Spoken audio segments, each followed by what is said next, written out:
My name is Mariam Khotanashvili, and I am the Executive Director of TEPSA. This debate takes place in the context of our book, which is here. It's written by experts from the TEPSA network, analyzing national positions of 41 European countries on enlargement. This is the most recent volume of our Future of Europe book series, which is bringing views from the capitals on key European topics. The book shows that enlargement does not carry the same priority in all EU member states, and that there are different views on the desirable sequencing of widening versus deepening of the European integration. But by and large, the book also shows that the EU is more open to enlargement now than it has ever been in the last 15 years. The Union's approach to enlargement has significantly evolved in the last years, obviously after Russia's full-scale invasion of Ukraine. So the EU is now starting accession negotiations with a couple of new candidate countries. It has given candidate status to Georgia and Bosnia-Herzegovina. It is launching pre-enlargement policy reviews in order to see how long-standing EU policies could be adapted to an enlarged EU, and it is also reflecting on necessary changes in the EU's decision-making so that it can tackle the so-called absorption capacity issue. So we will discuss the future of EU enlargements with a fantastic panel today. On my right is Mariam van den Heuvel, Director General at DG RELEX at the General Secretariat of the Council of the European Union, Anna Jarosz-Fries, who is Director of the Ukraine Service in DG NEAR of the European Commission. On my left, Jean-Louis de Brouwer, Director of European Affairs Program at the Egmont Institute and the author of the Belgian chapter of the book. And Dr. Giselle Bos, Associate Professor at the Maastricht University, Visiting Professor at the College of Europe, and the author of the Dutch chapter of the book.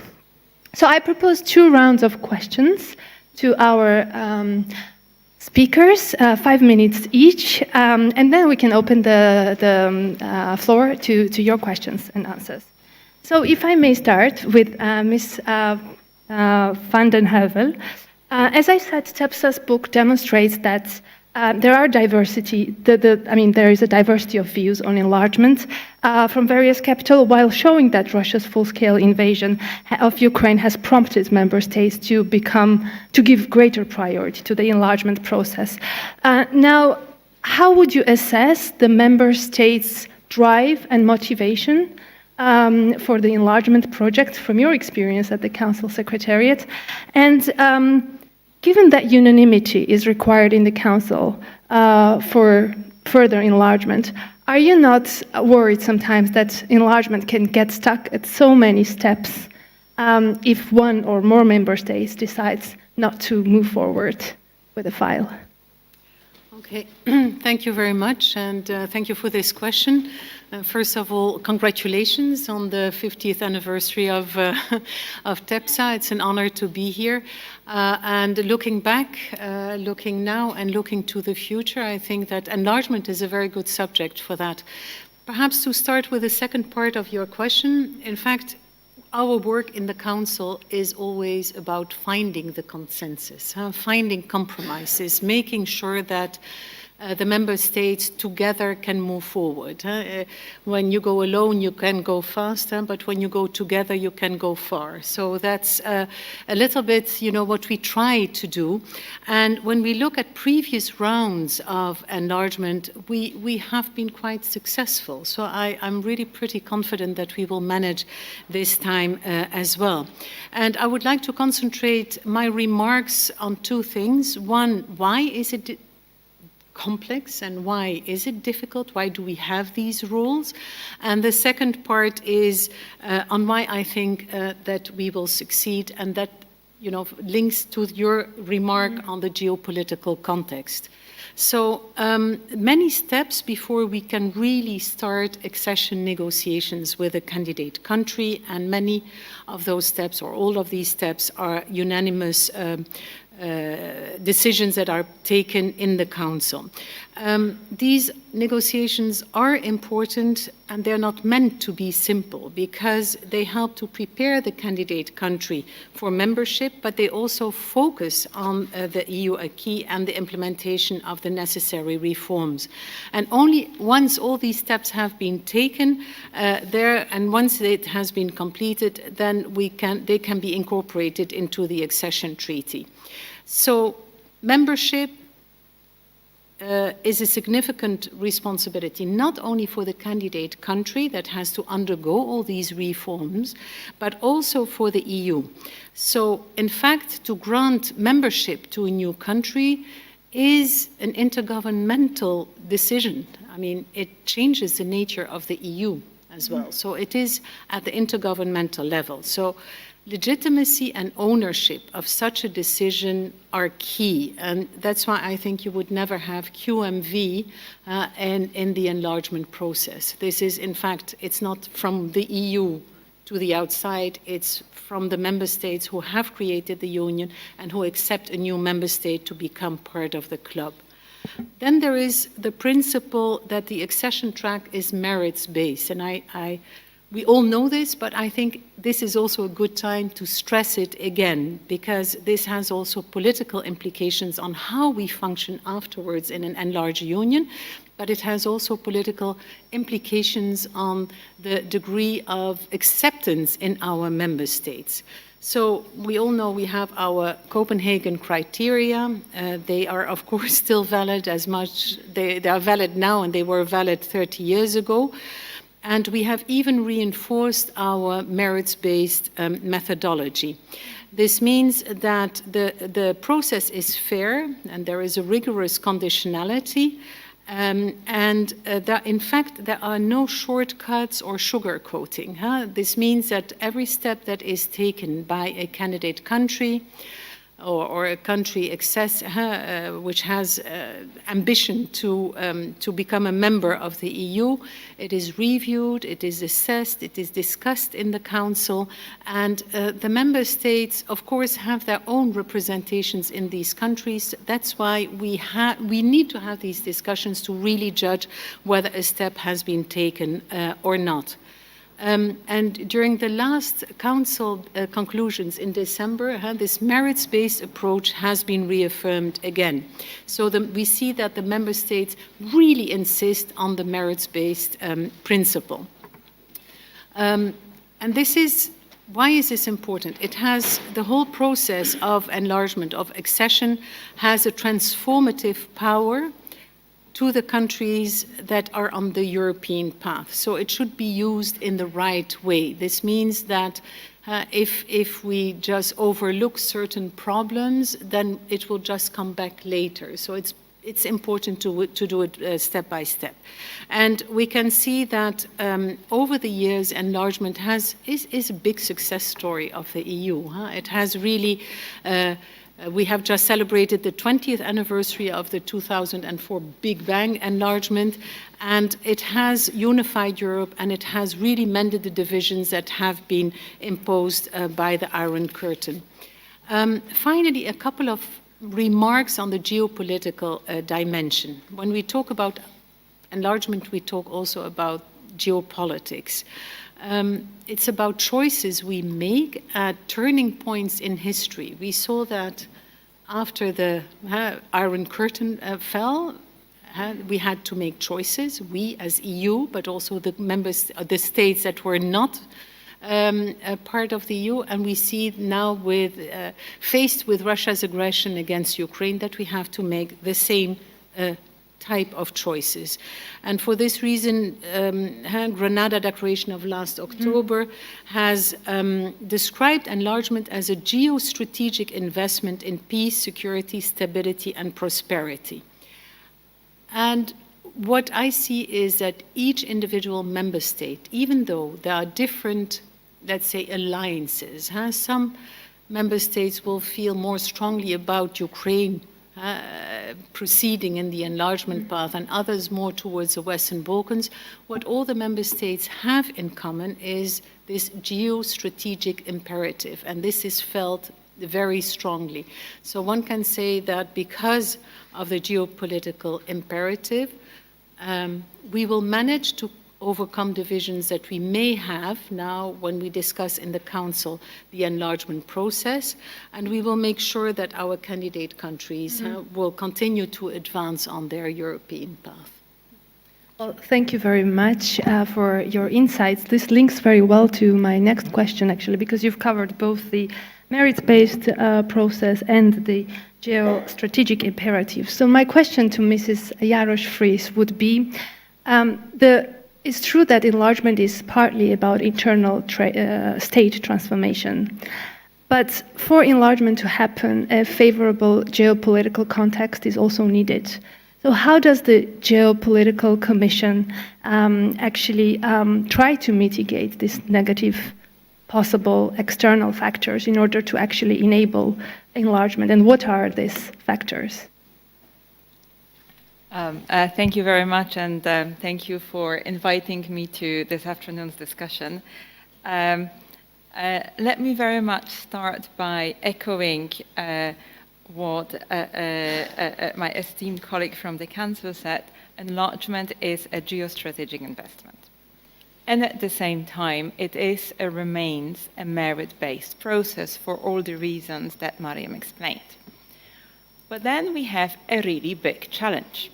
Because how do you then enable the transformation of candidate countries or support it so that they meet the merit-based criteria, which are absolutely indispensable for them to function as strong democracies in a very complex and competitive internal market of ours, and that would also, be able to be reliable partners around the council tables, and at the same time pursue this in line with a timetable that we don't control, in the sense of the external factors that, a nice geopolitical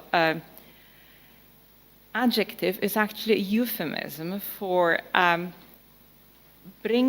for the war on the European soil, bringing back or bringing to the realizations of the member states, of the institutions, but also of our citizens, what the EU is about. The EU is fundamentally about peace, democracy, security, and prosperity. And this is what is the EU's appeal to the candidate countries. And because we now realize it, we cannot ignore it, we also have this new dynamic in the enlargement process. Without compromising anything on the merit, we just can't afford it. I think we can't afford it because the enlargement is about changing the nature of the Union and about functioning, but preserving the benefits that we have. So how do we try to facilitate the process, and how do we try to help on the way, both in the candidate countries and in the member states, in order for these two imperatives to meet, and in particular to work together and not to crash, and also not to start going in different directions. I think first, I think there is an important debate and discussion to be had, to be thinking about enlargement from the Union's point of view, not only in terms of costs. This is something that we have to deal with, we have to tackle, and we have tools for that, but also in terms of, so what is this geostrategic investment? I think the investment in the redesigned security architecture is something that is, again, an imperative that will have to be addressed. We have an ongoing strategic agenda very much focused on the competitiveness of the internal market. It is useful to think, what can the enlargement to the economies, very poor, of the neighborhood, I think all the candidate countries' economies at the moment constitute about 2% of the Union GDP. It's really small. The population is about 13%. In terms of the economic challenge, it's much more manageable from the macro point of view than the one we faced, or the Union of 15 faced in 2004.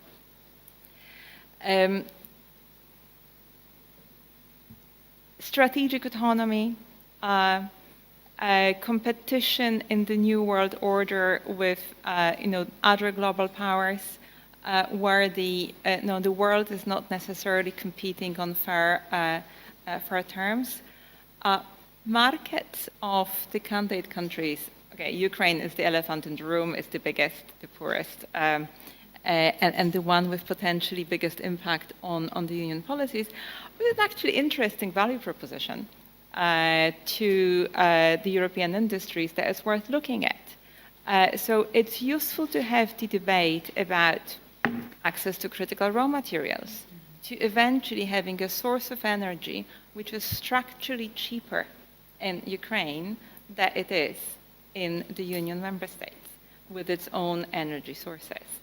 There's a huge amount of questions which are difficult, but to have a debate about the enlargement also from the point of view of what it brings, not only to the security but also to the competitiveness of the internal market, I think it's an important one on that way of trying to facilitate the geopolitical, the geostrategic investment and the merit-based process.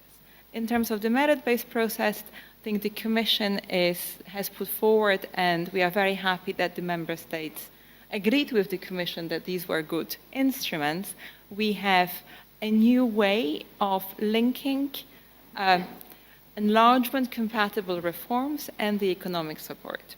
We have this right now being implemented in the Ukraine facility, and we are in the process of following suit for the Western Balkans with the growth plan and the reforms agenda. This is a new way in terms of how explicit it is and in terms of its scale, but we are essentially conditioning our economic support to progress on the reforms which are both good for the country's growth, economic development and convergence in the very difficult circumstances for Ukraine, so in circumstances of war, in better circumstances for Western Balkans, obviously, to undertaking the reforms which will also move them on the enlargement path. So these are the tools that the Commission has put forward. The Member States agreed these are good ideas. We are in the process of implementing, and with the objective of bringing together the merit-based approach and the geostrategic investment. Thank you. Fantastic. Thank you very much. I'll turn to Jean-Louis now. Jean-Louis, you were a high-ranking official at the European Commission for many years, including in home affairs and in employment. What lessons would you personally draw from the 2004 enlargement of the EU? And what do you think the EU should do differently or do better this time around? Okay, first of all, happy birthday, TEPSA. I'm very happy to be invited to attend the party as a representative of the Belgian contact point of your network. Before I answer your question, let me just stress one thing. That's to say, yes, indeed, I was working in the Commission services, but I was working in the Justice and Home Affairs area. That is to say, a policy area which was itself in the making at the time of the enlargement took place. So we were seen as much less strategic than other policy areas at that time. Of course, I mean, there was the issue of becoming member of the Schengen area, but okay, Schengen remains, I mean, the most intergovernmental policy area of all. It has a different accession process than the normal accession to the EU, and we knew already by that time that it should be dealt in a different way. Now, I say to... Yeah, okay. No, I say to Jim that I... Okay, closer, right. Okay. I said to Jim during the coffee break that I felt reassured by the first panel because we can go the anecdotal way. So I will refer to a first anecdote. We all refer to the 2004 enlargement, but we all forget that the process started in 1993 with the Copenhagen European Council conclusion. That's where it all started.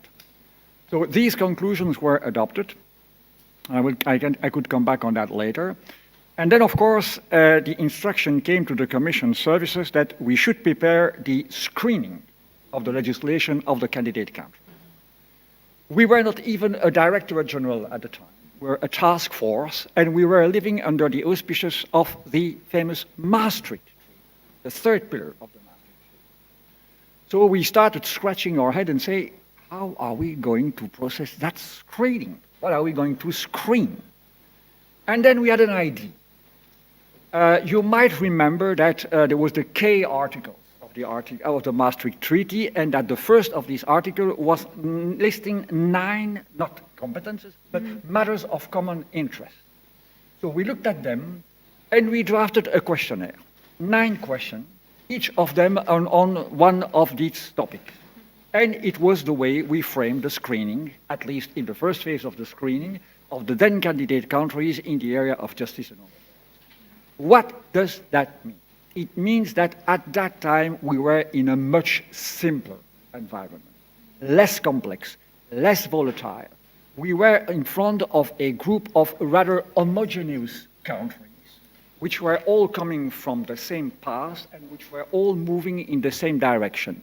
None of them was at war, and I think that it was the beginning of a process which was somewhat easier to monitor and to follow than the one we are confronted today.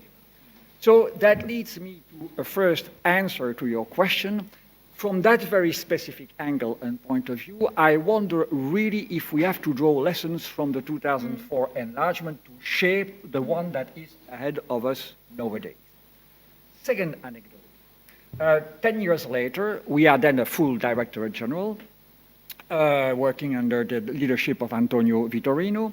And then the Western Balkan countries start knocking on the door. They come to us with a first demand, which is visa abolition, free access to the EU member states. There was some hesitation amongst our member states, but then finally we got the mandate.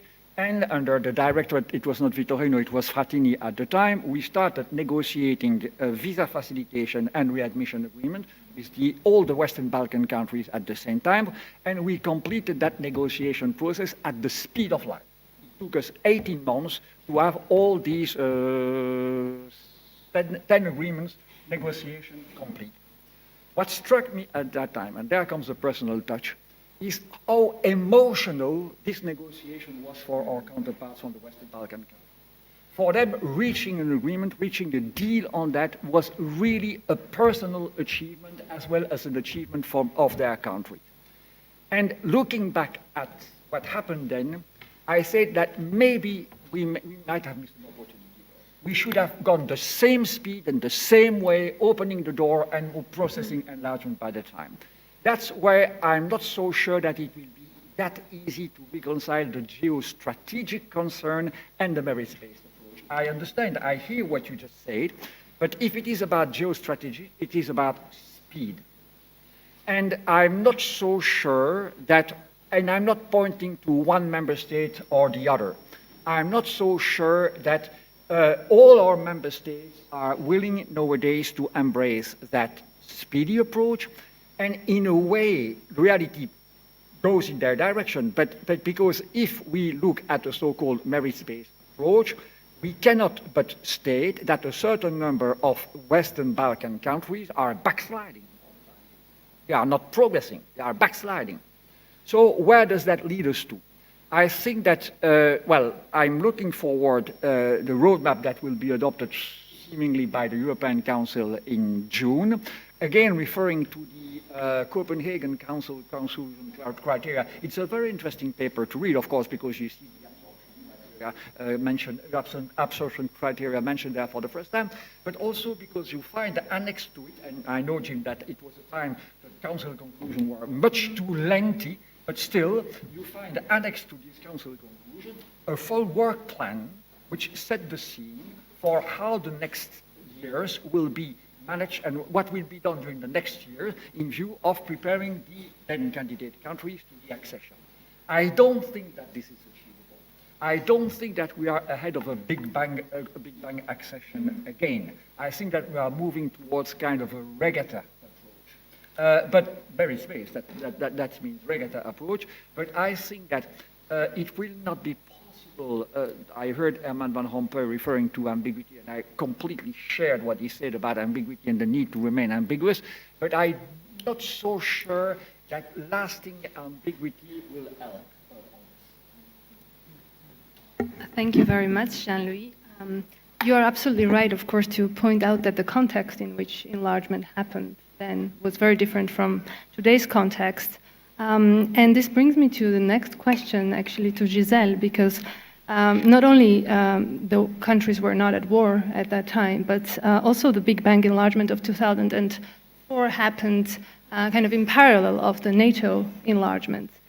Poland, for example, joined NATO 5 years before it joined the EU. At this moment in time, what kind of security foundations do you think are necessary for Ukraine, for example, to integrate into the EU and for its reconstruction to happen? And just because there is such an amazing discussion on this merit-based versus geostrategic, and we have like different opinions here. And I know you very recently wrote a paper about this, so maybe very shortly you could also reflect a little bit on that. Okay, so that's very small tasks right now. Okay, yeah, thank you very much, and happy birthday as well from the Netherlands. Now, indeed, as you already mentioned, enlargement now takes place in a very different and a much more complex context, and we are for the first time ever. I mean, this is not anything that you do not know. A country at war with whom we are negotiating the membership. And I think the question of security is a very, very important one, and often an elephant in the room that is gladly to be avoided, if possible, or diplomatically necessary. But I think it's it's really an issue that has to be addressed. And we have, of course, a contestation in these countries with the Russian Federation determined to avoid enlargement and NATO enlargement in particular, and it seems as the harder it tries, the more likely the prospect becomes. So although we are not quite there yet, but that is perhaps the slight irony of the current situation. It is also very, very clear that the EU alone cannot, through enlargement, ensure security or stability.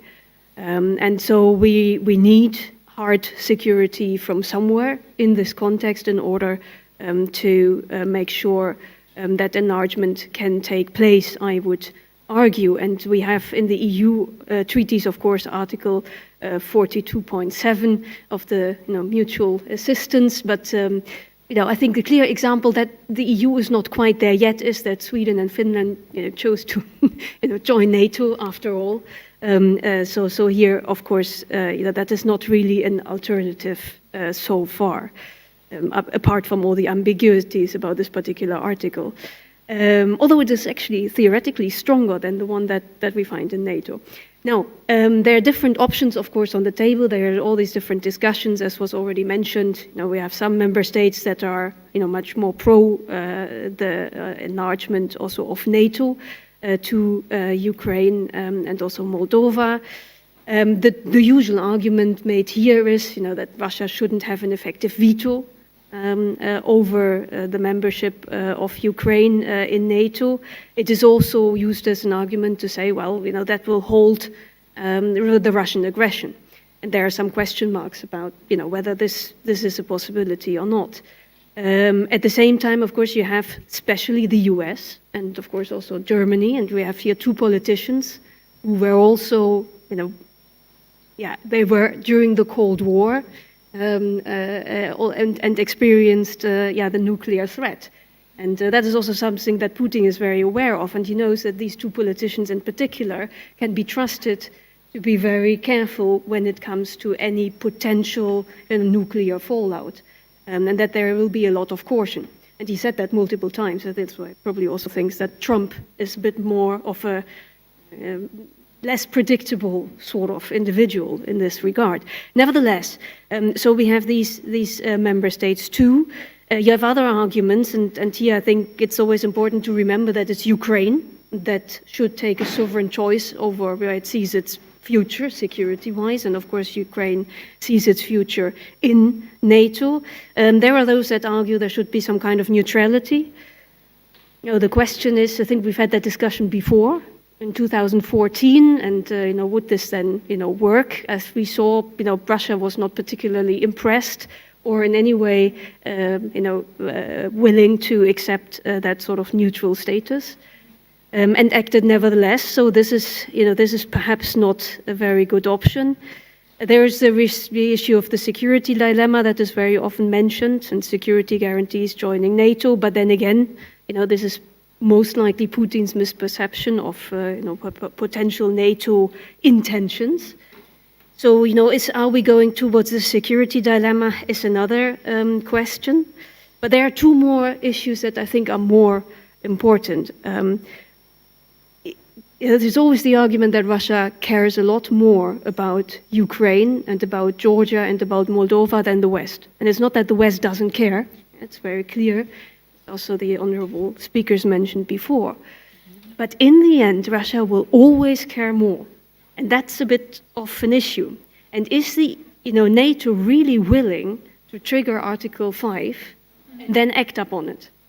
And I think that is, for me, one of the biggest issues in the room, because if Ukraine is in NATO and then the member states, as they behave right now, nobody's willing to send troops. There's already problems with finances and sending weapons. So once Ukraine has joined and once the alliance does not respond, then there's no point of Article 5 and NATO. So that is a reality, I think, that is very, very significant when we talk about the security dimension. And also, of course, and how far will Putin really be impressed? At the moment, he's winning ground. So is he unlikely, to be impressed? But is he likely to be impressed by, this more, or at least, there's still a step from expressing or saying, that Ukraine can join, and then the actual joining. There's also decision-making in here, but how impressed will Putin be? Who knows? Maybe he is impressed by nuclear deterrence, and maybe he just wants to test the West. At the moment, he's testing the West, and the West seems to be behaving a little bit like he expected, because we're more divided, we are slow, and not very decisive. Still, I would say, and then I also finish, what are the alternatives? And that is where it gets tricky as well. So we have the so-called, I'm just mentioning a few options, right? The hedgehog strategy. So we emulate, kind of Israel scenario, giving a lot of weapons, building up weapons, Ukraine, making sure that Ukraine can defend itself. But that would ultimately, if that is a security guarantee for Ukraine, will the US commit that much weapons as it does to Israel or to Japan or to the Philippines or to South Korea? Doesn't seem very likely, certainly not at this moment in time. And at the same time, does that then also imply that Ukraine will have to have nuclear weapons? And that is, of course, a very, very tricky issue. And then it seems to me a better option to have this in the context of NATO, where we have a collective nuclear umbrella, and to stop, further nuclear proliferation. And the last point here, at the moment what we have is this so-called, we call a coalition of the willing, the G7 agreement of the G7 member states, that, there would be bilateral security agreements with Ukraine. And Zelensky was in Belgium today, I understood, to sign that agreement, yesterday in Spain. And more of these agreements will be included. But Ukraine always talks about this also, and others, like these are security guarantees, but they are not really, because they are essentially short-term agreements on short-term commitments that could change by next year with the next government. And they are not ratified agreements, they are not legally enforceable, etc., etc. So this is, if, and that perhaps this is the most realistic scenario at the moment, everything depends very much on this agreement, perhaps with the US, which is waiting and pending, and is being negotiated at the moment. Most likely that will be what Ukraine will get at the next NATO summit, the agreement with the US, but how ambitious will it be?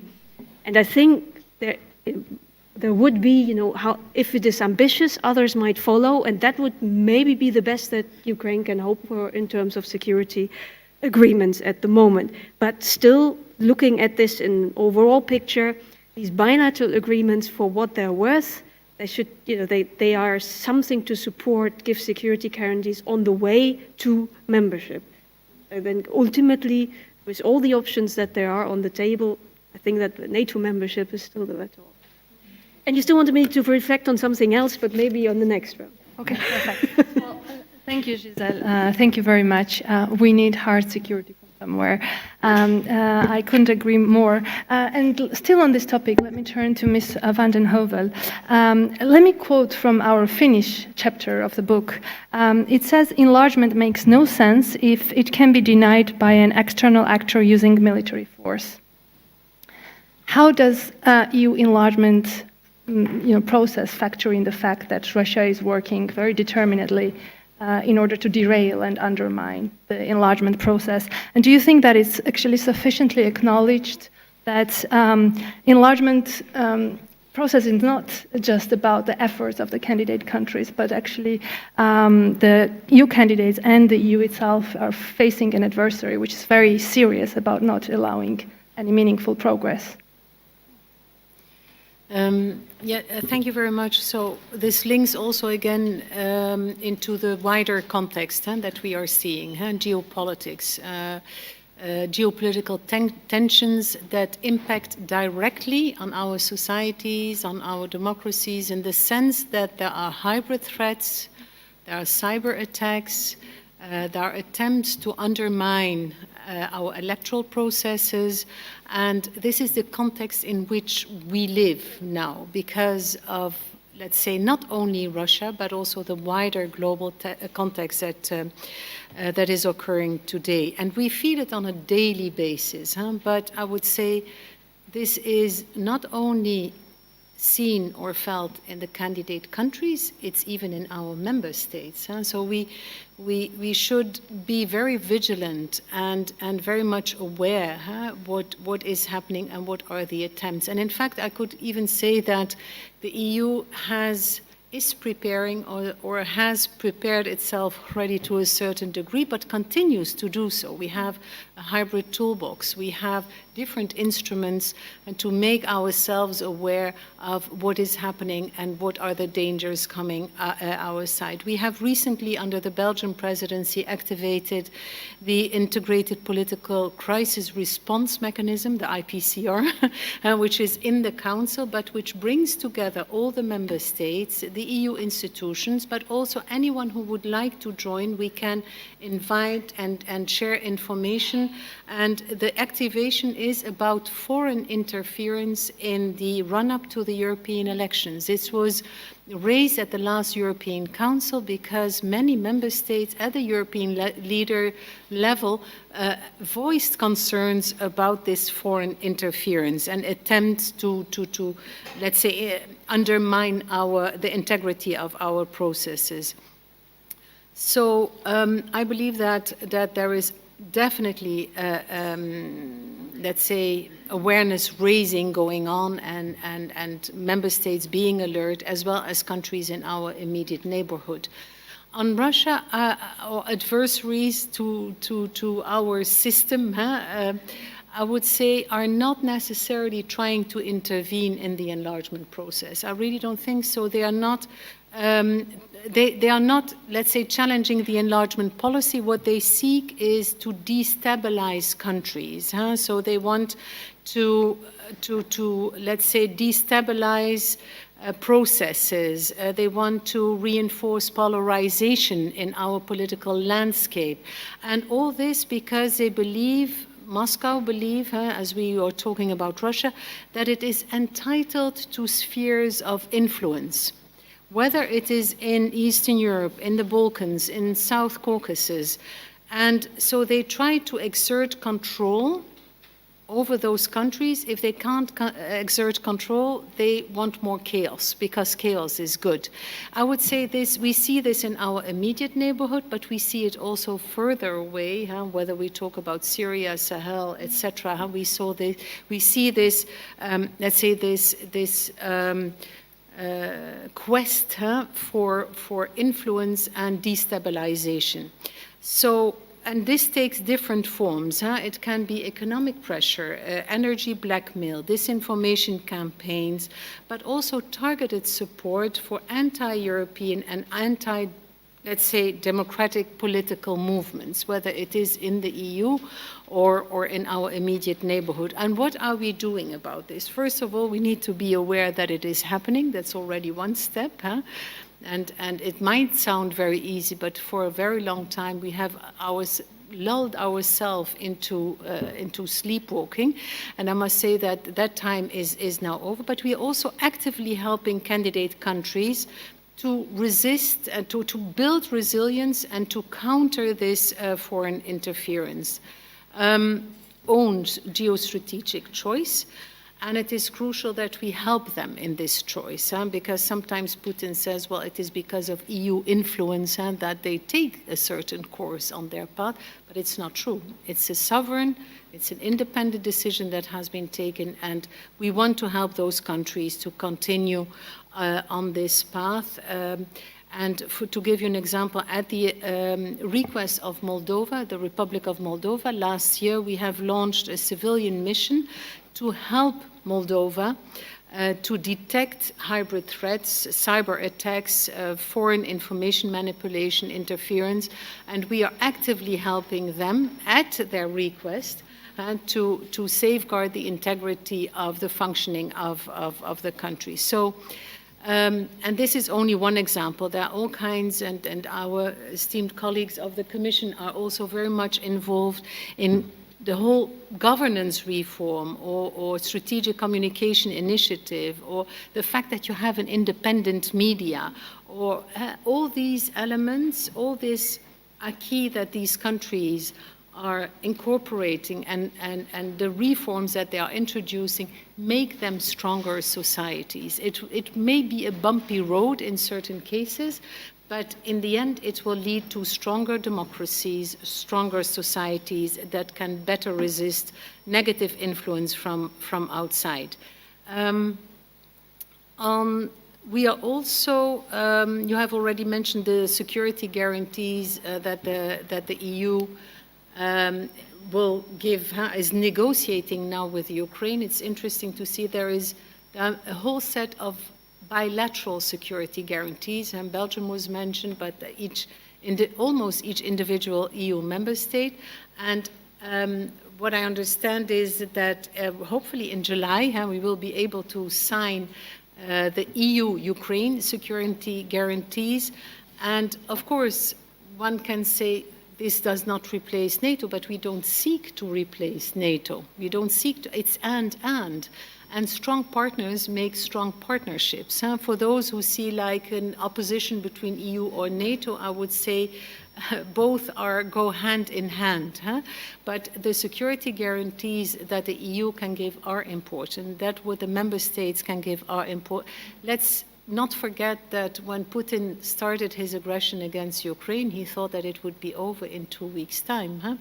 So we may do more, and we may, act faster, but we have done a tremendous lot in various sectors, not only the provision of arms, but also the budgetary support to make sure that Ukraine as an economy and society can continue to function.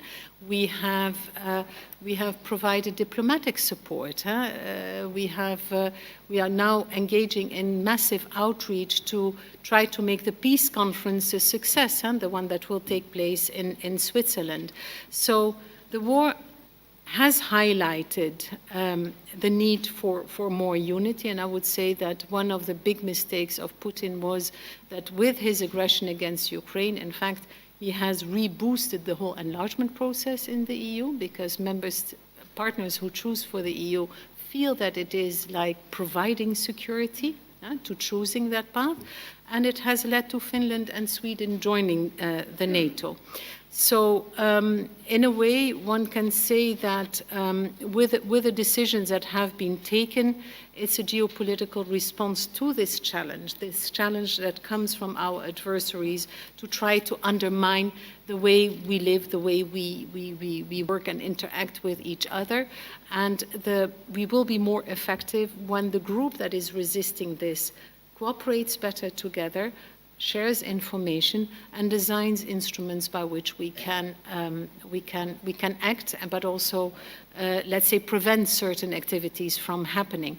And that's why numbers count, because when we all feel allies to an alliance, I'm not meaning NATO, but part of NATO, part of the EU, and even if you choose not to be part of NATO, that still this like-mindedness is extremely important. And just a last word on the US. Everybody is waiting with what will happen in November in the US. It is, I think, our duty to make sure that the US sees that it is an investment in their interest if they continue to invest in NATO and in the partnership with European countries. We can never take it for granted. That's why we need to do our part of the agreement, but also convince the US that it is in the US interest. Thank you very much. I will now turn to Ms. Jarosz-Fries about something slightly different. One of the biggest tasks of the new Commission will be to prepare a proposal for the next multi-annual financial framework. And since the MFF is always a tangible expression of what the EU stands for and how it tries to shape reality, what do you think should be different in the post-2027 MFF? When it comes to the EU's own resources, to the size of the MFF, obviously, to the reinforcement of priorities such as enlargement and security, and to the reform of the common agricultural policy and the cohesion policy?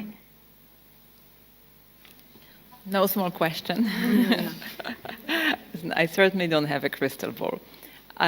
But maybe to say that, first of all, I really do agree that the proposal by the Commission for the next multi-annual financial framework, which, as written in the current one, is meant to come by the 1st of July 2025, will be one of the most important policy inputs by the Commission into the debate about what the Union wants to do together and what the Union actually wants to finance together.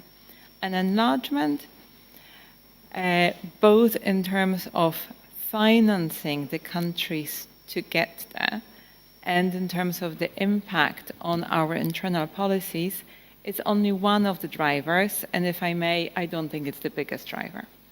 I think the fundamental question that the member states ask themselves every time they look at the next multi-annual financial framework is, what is it that we want to finance together?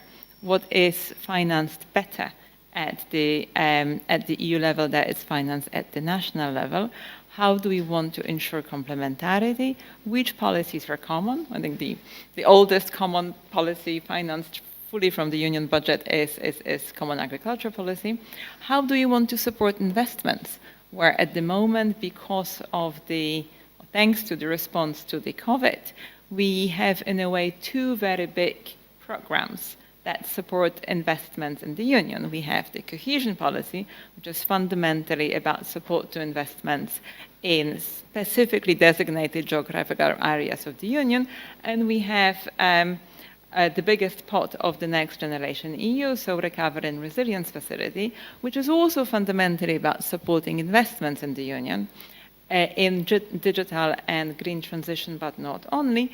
And with the last addition of it, this time in response to the Russian aggression on Ukraine and the need to become independent from the Russian fossil fuels, Repower EU.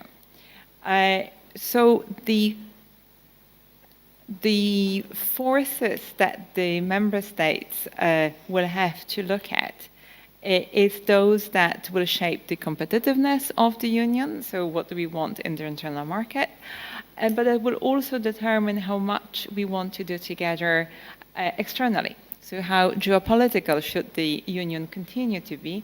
How does it want to respond to the geostrategic investment of enlargement, but also to other challenges externally, for example, migration? I think, I'm reasonably optimistic, but I'm always optimistic. But look at the revision, so midterm revision of the MFF that the European Council agreed on the 1st of February this year. It's first ever of this size. We have never had, we had technical revision that was, a percentage of a percentage of a percentage point before. We have never had such a substantial increase or a reshuffling of the money between the priorities in order to recognize that the world has changed, and then the EU decides to give itself the financial instruments to react to the changed priorities. The current MFF and the next generation EU was difficult enough to negotiate. This midterm review was a record speed for how these things go, and record size. I think our ability to issue debt is again something that is an interesting feature to be considered in the way that we look at the next union budget. And this is again one of the questions that will have to be asked: to what extent we want to continue to keep this in our toolbox in terms of the financing of common policies. It obviously has a intergenerational choice in terms of payment for it. In a way, it eases the own resources discussion, but there's also full of trade-offs. Right now, what's interesting is that the markets absolutely love us as the issuer. I don't know whether you realize, but we are the biggest issuer of in euro in terms of net new debt. Our pricing depends on the week. It was better at the beginning. Right now is maybe not that fantastically advantageous as it was at some point in time, but it still generates very substantial savings to most of member states in comparison of doing the issuance nationally.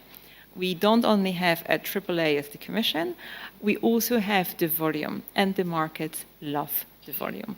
What they would like to see is, so how much we will do in the future, and how long is it? So they would like to see the liquidity and the depth of the market. And that is one of the factors that will have to be looked at in terms of the tools we have in order to finance our common policies. It has legal issues and has financial issues, but this has entered into the toolbox at a scale that we didn't have before COVID. I don't know whether you remember, we started with 100 billion euro of kind of back-to-back loans for sure, for the support of unemployment schemes at the beginning of COVID, which turned out to be a very, very big success. So that's so a discussion will be on how we finance, what we want to finance. Discussion will be how do we support investments? Is it more cohesion-like or more RRF-like? Do we use the newly found policy conditionality and its definition at the European level also towards the member states? The way we are using it in a very hard way towards Ukraine at the moment. That's a little bit different in terms of how the payments goes compared to cohesion policy. Cohesion policy has a massive regional dimension that the RRF is criticized for not having. How do we want to think about convergence in the Union? I think these are just some of the questions. Climate change, and the amount of these investments. Are we de-risking private investments? Are we focusing on the public investments? Competitiveness, defense. I think these will be much more, in my view, bigger drivers of the policy and of the building blocks that the Commission will have to look at in order to propose the next MFF, than the impact of future Ukraine enlargement on direct payments and common agriculture policy. That will have to be looked at too as well. But we are no short of tools and techniques in order how to manage the financial impact on enlargement, in particular because we write it in the Union, right? I mean, this is fundamentally member states' decision how they want to open and when the benefits of common policies to the newcomers. I am not even sure whether the Polish farmers' direct payment is equal to the French farmers' direct payment 20 years after enlargement. There was a very, very long phase-in. And, you know, it was a huge thing at the accession negotiations, and afterwards, while it remains a huge thing for the direct beneficiaries, it's not a topic of a discussion anymore. So we really have tools to do this, but I want to bring your attention to one thing. We will still have to fund, and the volume is here, Ukraine, for their budget. So right now, with all the policy conditionality, we are the biggest provider of economic support to Ukraine. We are bigger than the US. We are almost as big as all the other donors combined. And it is our investment. It's our investment in our geostrategic future and security. Ukraine will be dependent on external financing for a number of years to come. They are doing incredibly well in terms of domestic revenue generation. They have an excellent finance ministry, very strong and independent central bank to manage macro-financial stability. But that element will also have to feature in the next MFF, because we need to get them to enlargement. Thank you. Fantastic. Thank you so much for this comprehensive overview. It's just that we are a bit running out of time, and I really would like to leave some time for question and answers from the audience. So I would still like to ask you my questions, but maybe if you please try to be as short as possible, please. So Jean-Louis, for many years, the enlargement obviously was held back by the concern that the EU had limited ability to absorb new members.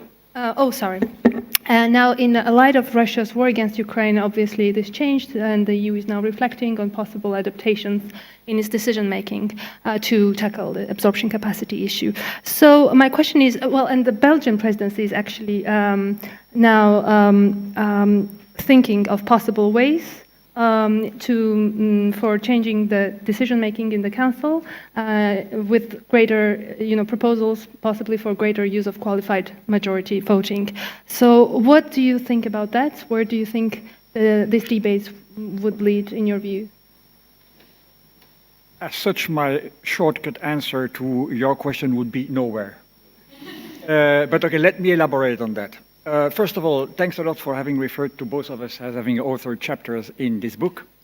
I just want to stress that the preparation of the book has been completed in March last year. That's to say, an eternity from now.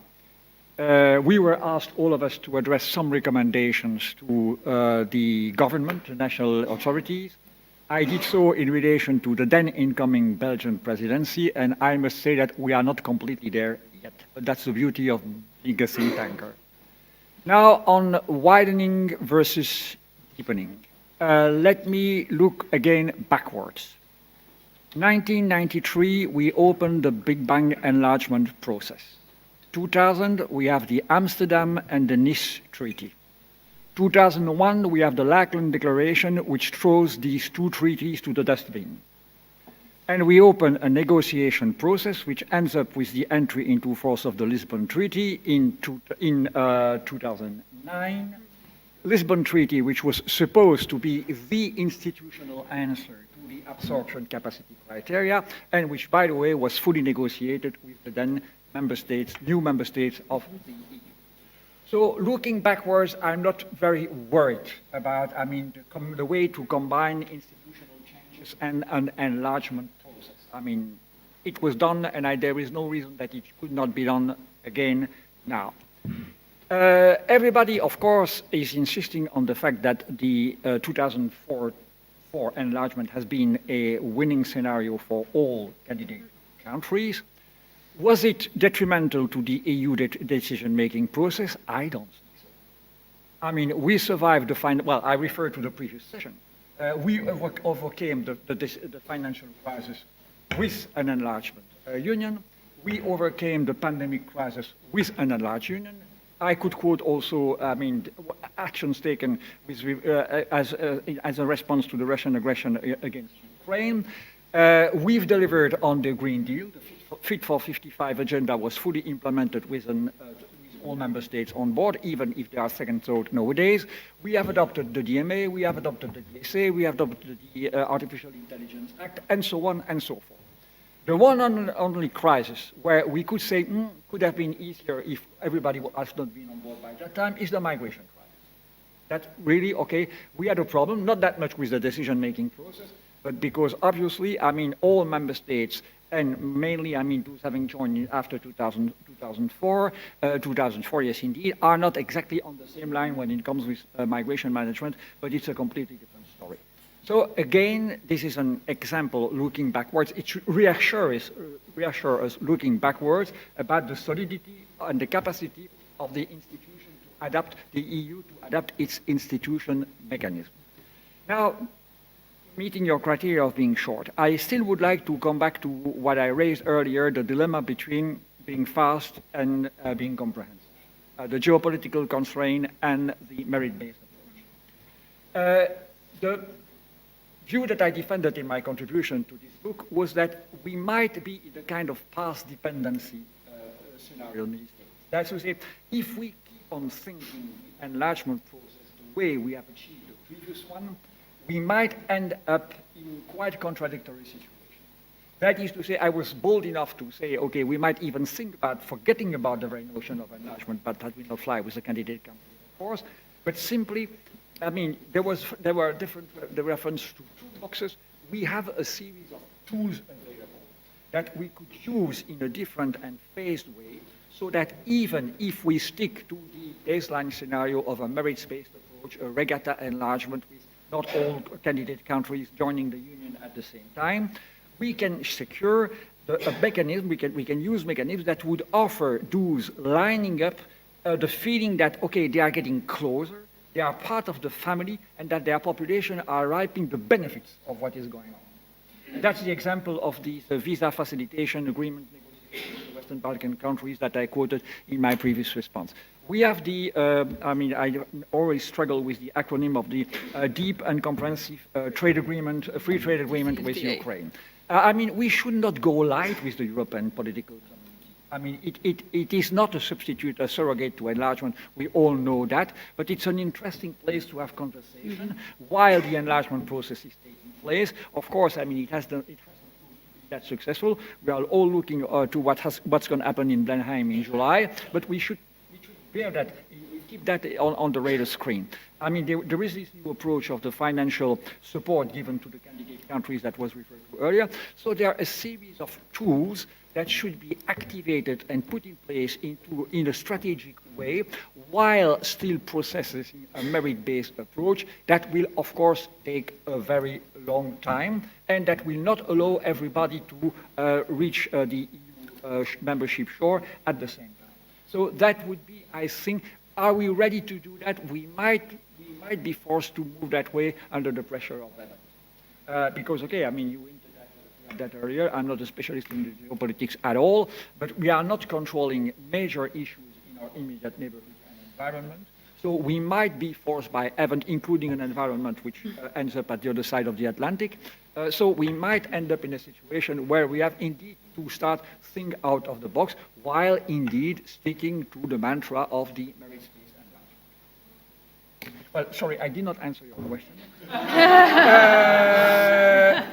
So yes, indeed, we've been working on adaptation of the decision-making process inside the Council while not amending the treaty. The one and only answer that I could give is that it was absolutely clear, and it was said earlier by somebody, that we should stop thinking in terms of unanimity versus qualified majority. There are, I would say, at least half a dozen of technical solutions that exist. They have been documented, so there is a way. The question is whether there will be a way. Thank you very much, and this brings me to my last question to Giselle on the rule of law.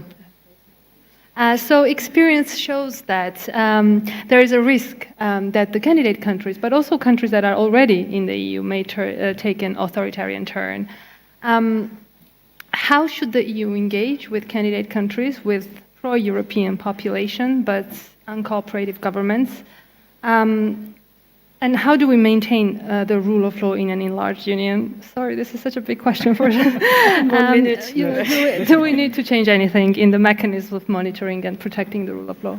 Okay, so I think I'll just keep it very, very short. The first observation is that the EU's instruments, the toolbox to monitor rule of law in the accession process, but also afterwards, have actually increased over the last years.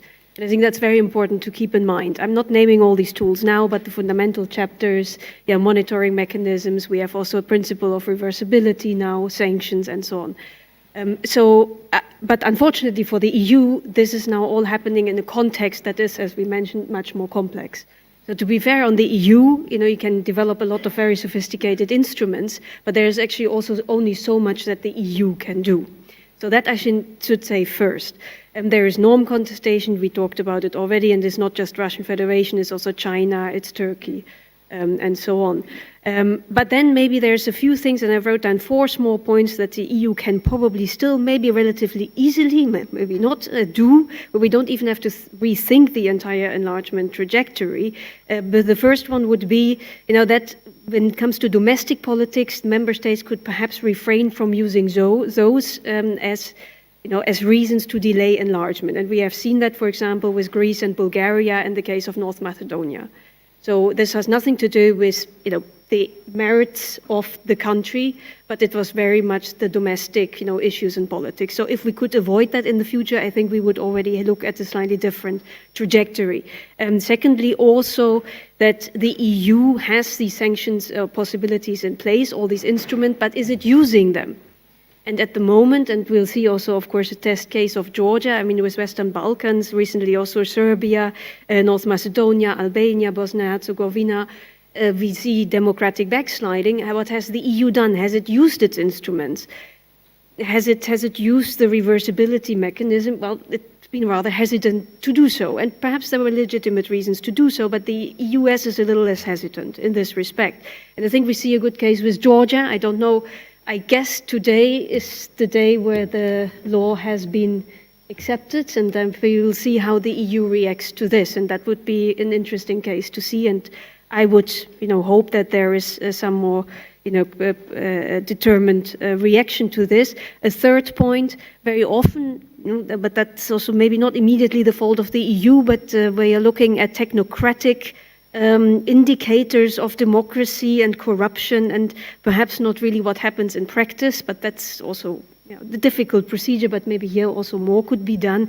And finally, working with civil society and parliaments, and in the enlargement process, as we remember it, there's always, it's quite a top-down negotiation process where civil society and especially parliaments are perhaps not involved as much as they should be. But of course, this is also debatable, and the EU is trying, of course, also more to involve these kind of actors here as well. But I leave it here and on that note. And let me open the floor to questions from the audience.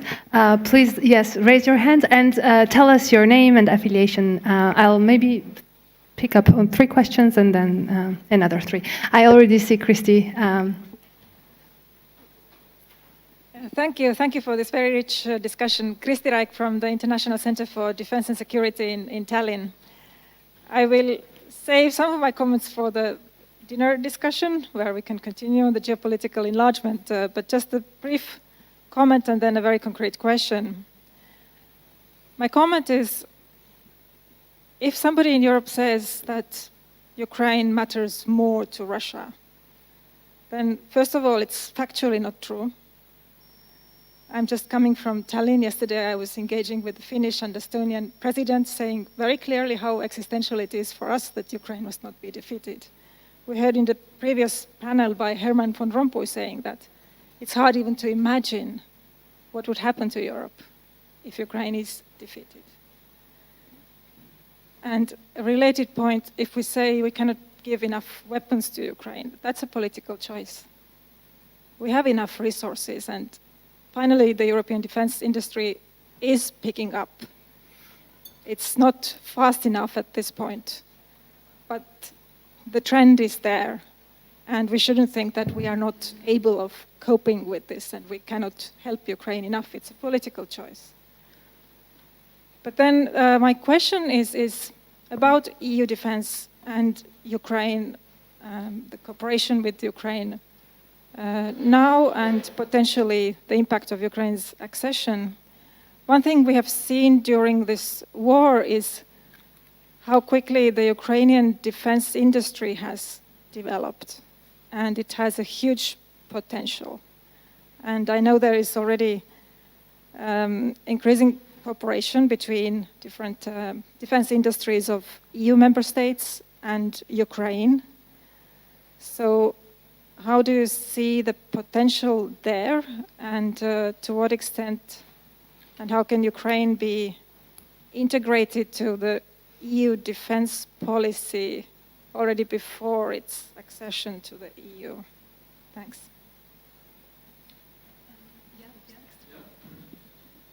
Thank you very much. Jaap de Zwaan, the former director of Klingendaal and predecessor of Jim as the Secretary General of TEPSA. My question is about the process of enlargement, and I want to link my question to the toolbox of Jean-Louis when he referred to visa facilitation and a deep and comprehensive free trade area. Now, since everybody knows that it will be a very long process before each and every candidate member state will be able to fully implement, apply, and enforce our fundamental values. Just a reference to democracy, respect of human rights, rule of law. It will take a long time. And since, according to me, I have the impression it's also difficult to allow the businesses of all the candidates to be confronted with the forces of our internal market. Nonetheless, the fact that there does exist a deep and comprehensive free trade area, but I think it's very difficult to expose them to the forces of it. I think that could be for later.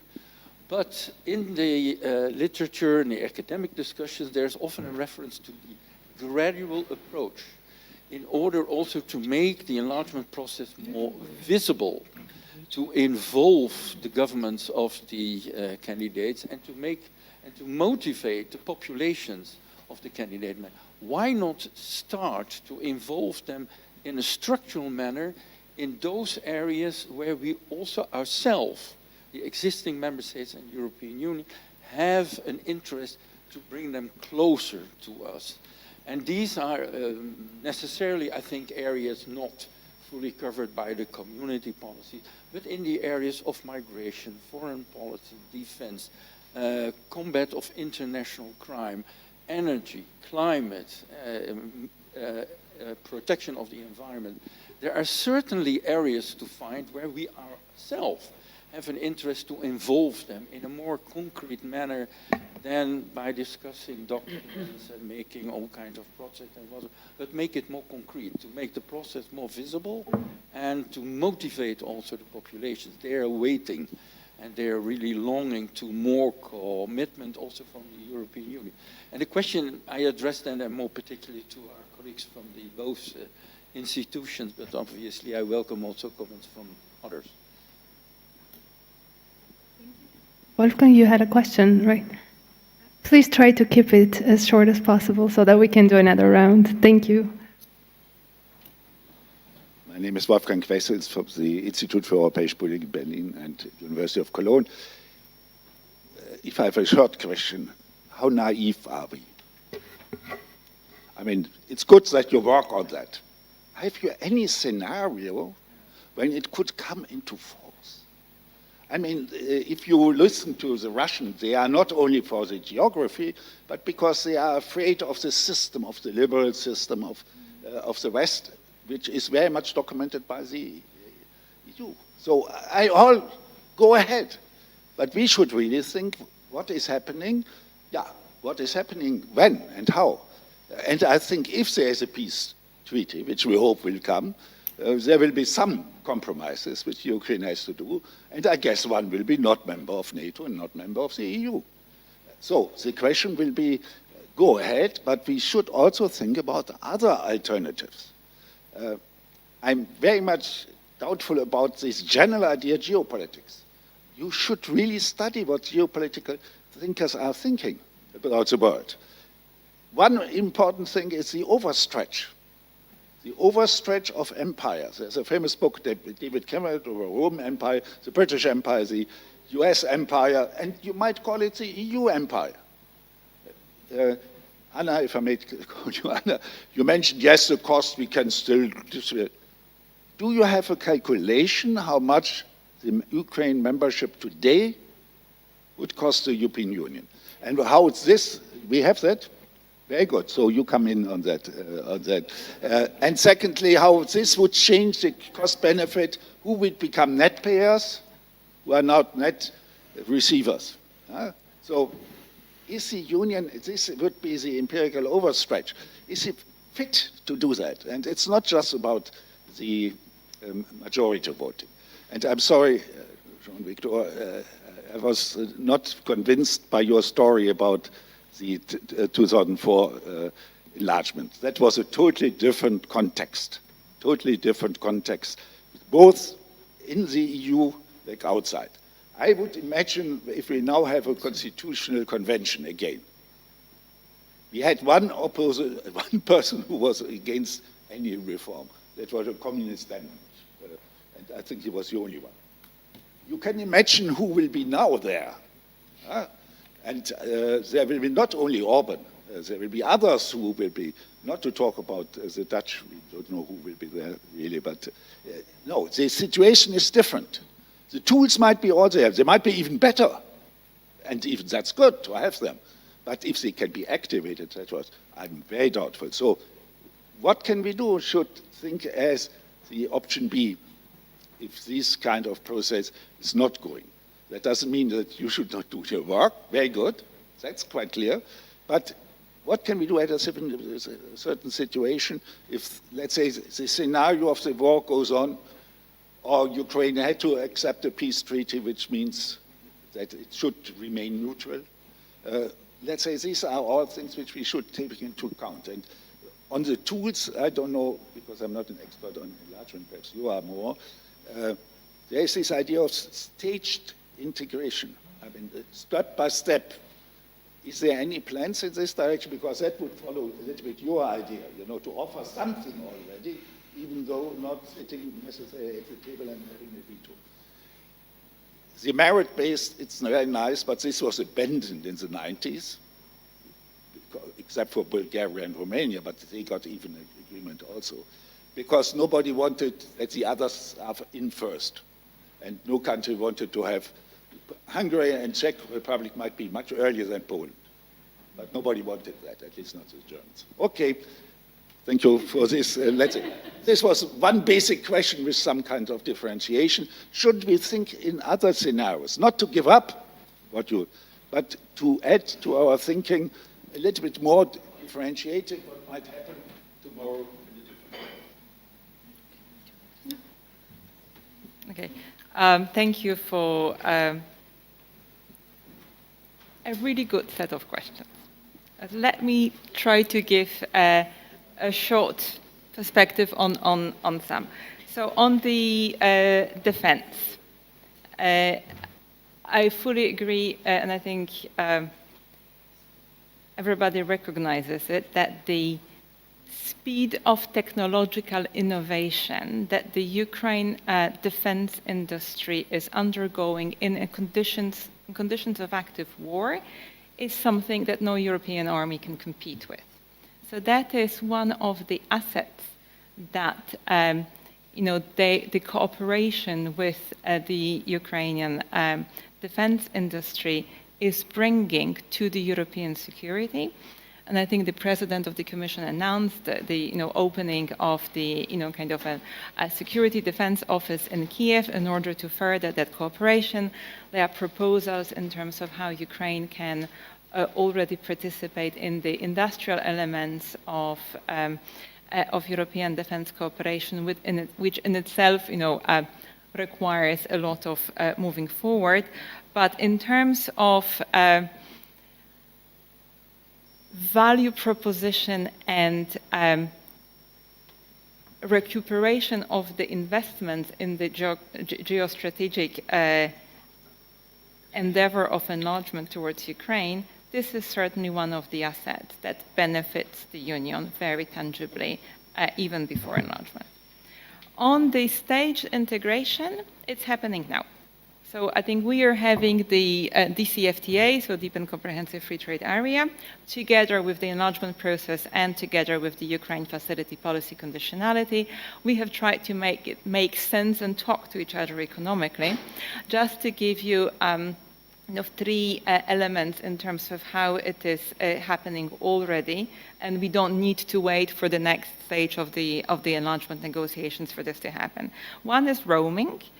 So based on the legal basis on the ECFTA, I think both on the Union side and on the Ukraine side, there is a process that Ukraine has started in order to get an internal market treatment and roam like home conditions which would not be based, as they are now, on predominantly voluntary agreements with the European telecom operators, but that would be based on the fact that Ukraine has moved towards the necessary regulatory and technical capability. On the regulatory side, this, for example, led to a proper independence of the media and telecom regulator, which is very important. Then the technological part and process takes a bit of time, but this is ongoing. So that's something that would also bring very tangible benefits to the populations. Another area on which there is a basis to work on and there is technical work on the Ukrainian side started is the single European payment area. Again, lots of work to be done. Payment area. So in a payment area. So when you make your bank transfer in a euro, right? SEPA. No, you don't pay a bank fee as a citizen or a company. Long way to go, but started and perfectly possible on the basis of the currently existing legal frameworks that we have with Ukraine.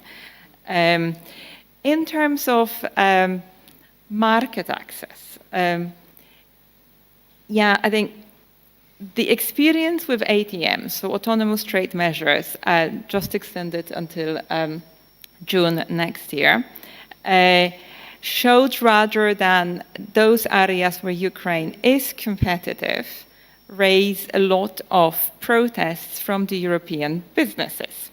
So we have, for the moment, not seen so much of the Ukrainian businesses not being able to withstand the competitive forces of the internal market, but rather the other way around. Those that are competitive were maybe too competitive enough for the certain groups in the internal market.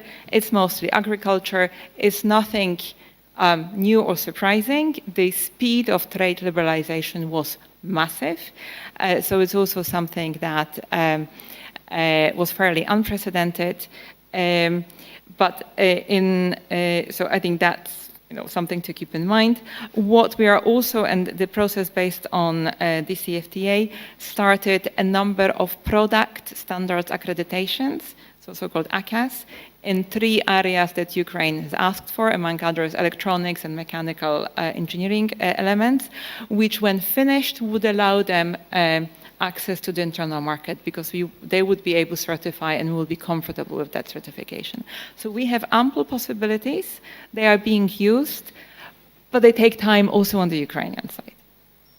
Because then it's supposed to work, right? It's supposed to work for the internal market. On the number of areas where we have a strategic interest, we have signed various action plans and things like this that would facilitate, business to business and this type of cooperation. One is renewable gases. There is, a production of biomethane in Ukraine, and there is an interest in the Union for the takeover of it. Another is critical raw materials, which has an obvious interest for the green transition, and actually, using the production of the elements from green transition in the internal market. And on, I think on the last question, I think the cost of Ukraine accession is the least of our problems. It is the least of our problems. It is up to us to see in terms of access to the policies. Measuring the costs right now makes very little sense because it presupposes the knowledge about how the future policies will look like at the time of the accession. And it's really in the hands of the member states how you time and stages. The cost of Ukraine's membership is the least of our problem. We are rich and we can manage this. It's the much more complex issues of the security situation that the colleagues on the panels have talked about that might be a biggest headache. But my goodness, it's not even 2% of EU GDP. Thank you. Yeah. Very briefly on Christie's question on security and defense, I think that in the next legislature we will see much more focus on security and defense. And if the geopolitical tensions have done something, it is to make sure that each and every member state is spending more on security and defense, wants to spend more, better and together.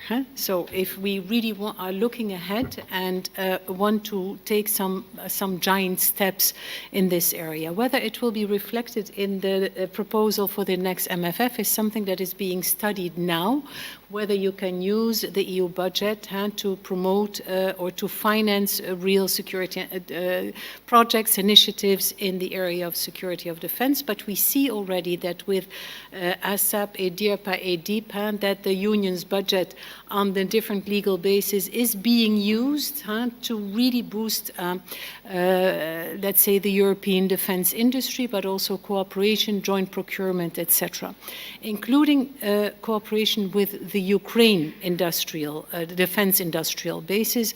And there I believe that it is absolutely important that we do more of that. I mean, we as EU, we have donated many weapons from stock, we have purchased on the market, and we have done joint procurement.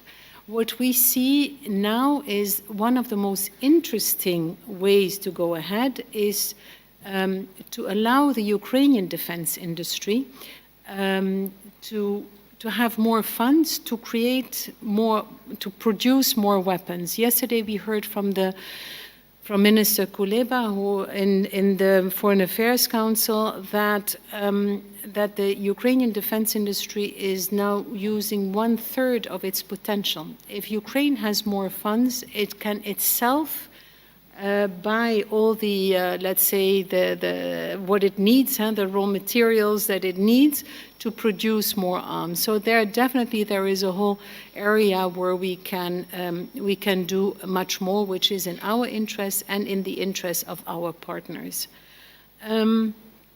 Jaap de Zwaan, your question on the, let's say, on the gradual integration. And I think it is essential that we show the partner countries that their European path has benefits even before they are real members. And Anna has already very well explained in all the different sectors where these benefits can already be shown.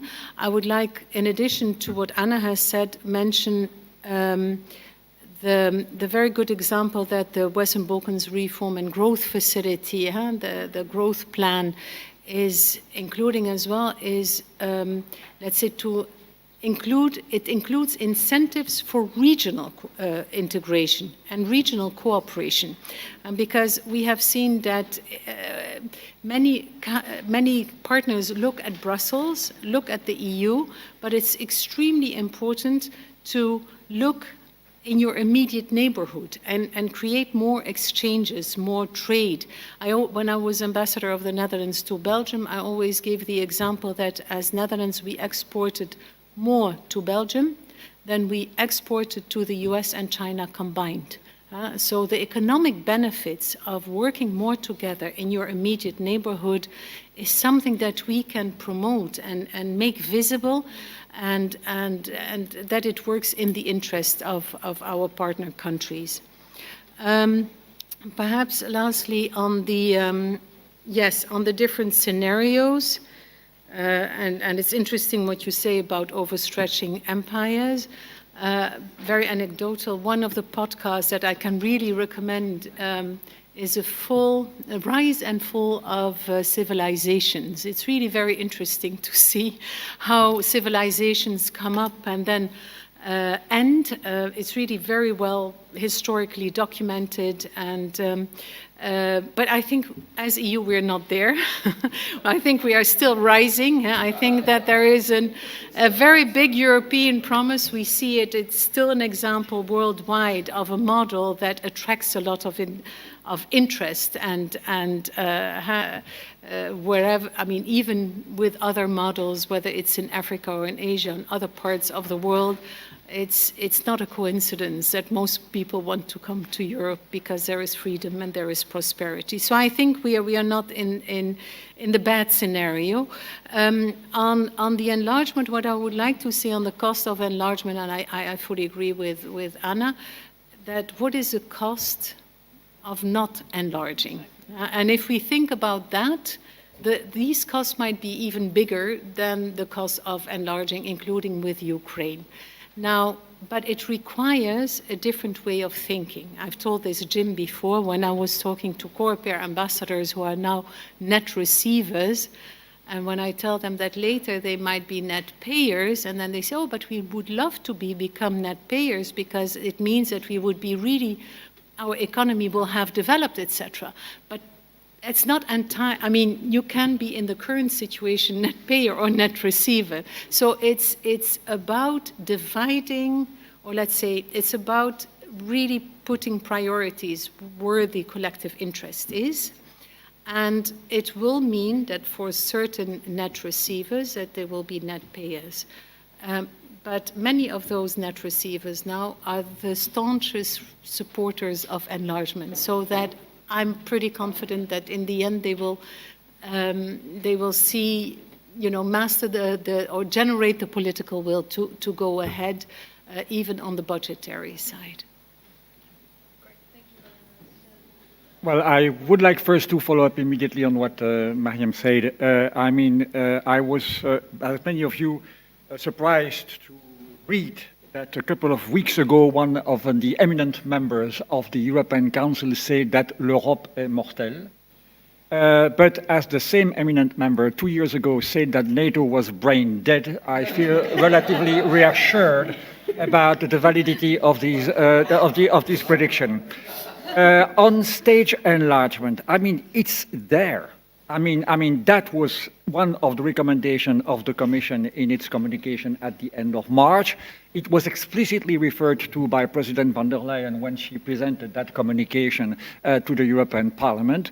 To be seen what the European Council in June will take out of that. But at least, I mean, it's there. I mean, it's on the political agenda. It has been put on the political agenda by the Commission.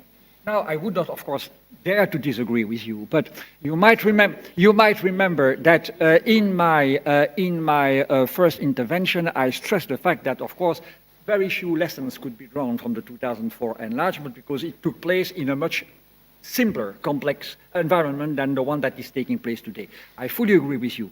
My reference was simply to say we have to bear in mind that when the decision was taken in 1993 in Copenhagen, we were in a very uncertain environment. I mean, people were looking at ways and means to anchor the countries and the nations coming out of the coming out of the refrigerator after the fall of the Berlin Wall. There were hesitation, you know the book of Marie Sarraute about that, not 1 inch, there were hesitation between anchoring them into NATO first or into the communities first. And finally, after many hesitations, including from the German side, the decision was taken that yes, indeed, the door of the communities should also be open. So there was also a geopolitical bet at the time, and indeed everything which has to do with improving the absorption capacity came afterwards. So there are some similarities. Now concerning the alternative scenario. Yes, of course, I agree with you. I always bear in mind these days a sentence that I heard once 3 years ago from a Jewish researcher, and it was 3 years before what took place in Gaza. We had a very interesting discussion about the Middle East, and he told me at a certain point in time, in Israel, we are nowadays sipping cappuccini while sitting on a volcano. Yes, indeed, we might be seen as sipping cappuccini while sitting on a volcano at EU level. We had this discussion the other day in another panel concerning the need to enhance the EU defense capacity in front of the Russian threat. But my God, if Mr. Putin puts his money where its mouth is, as indeed the finger on the trigger, we are all dead. The one and only thing that we can do tomorrow is to run to our anti-atomic shelter, and that's it. So we have no short-term reaction capacity when it comes to defense. Now, on a most positive tone, I think that what is the, and I will finish on that, I will not come back afterwards. What for me is at stake is that any decision taken by the European Council, any offer made to candidate countries, including Ukraine, is serious.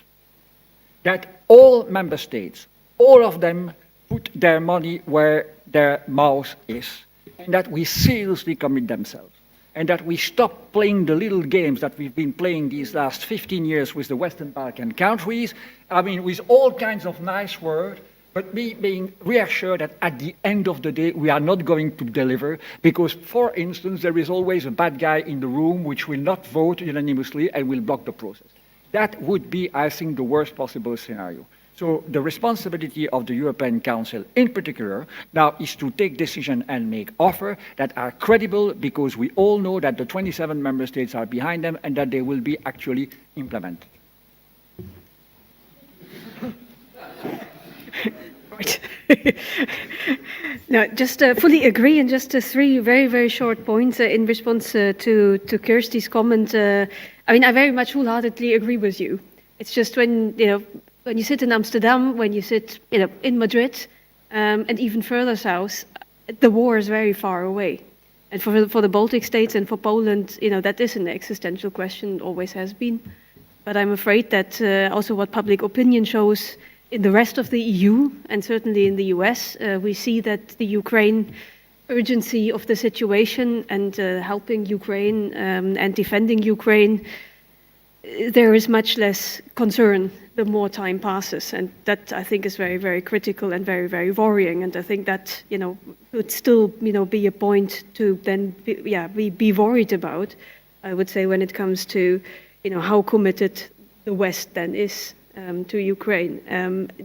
But I can still see a lot of support, and then so hopefully that will be sustained also in the near future, in the further future.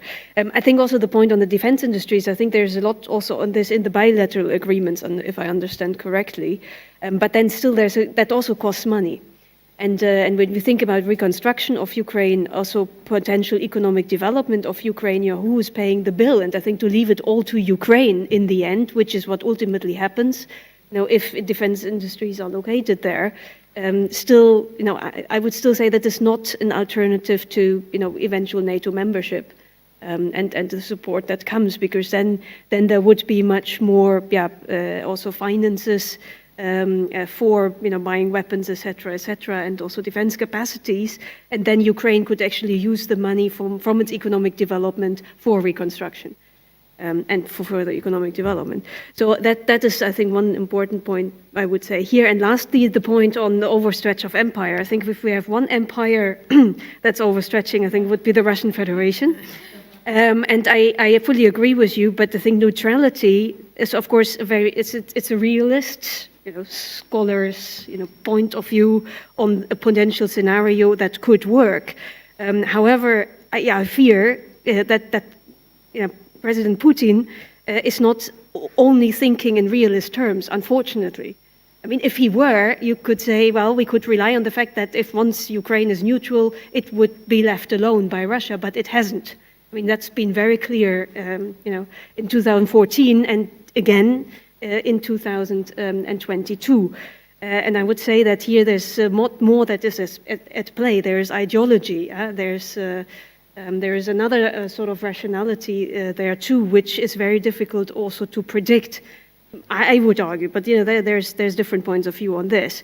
And on that note, again, I come back to NATO enlargement. I think it is very important that that stays on the agenda and goes hand in hand also with EU enlargement, ideally, because I have the feeling that if Putin is only impressed by military power and military might, and not necessarily by very nice academic realist thinking, and certainly not liberal internationalism. Thank you so much. There's so much to absorb. Please join me thanking our fantastic speakers, and thank you to all of you for staying with us so late.